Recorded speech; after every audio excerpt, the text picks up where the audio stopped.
সকলেই মোবাইলে আসক্ত। অনেক দীর্ঘ সময় ধরে আমাদের মোবাইলে কাজ করতে হয় বা আমরা মোবাইল দেখি।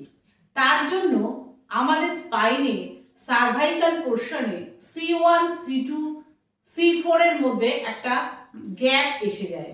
সেই গ্যাপটা যাতে আমরা অ্যাভয়েড করতে পারি এবং স্পাইনকে সুস্থ রাখতে পারি, তার জন্য একটা এক্সারসাইজ। শ্বাস নেবেন, তলায় নামাবেন,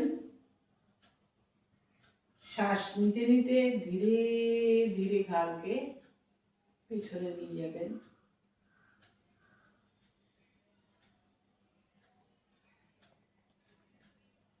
আবার শ্বাস ছাড়তে ছাড়তে আমরা ধীরে ধীরে ঘাড়কে নিয়ে এসে আবার থুতনিতে রাখাবো।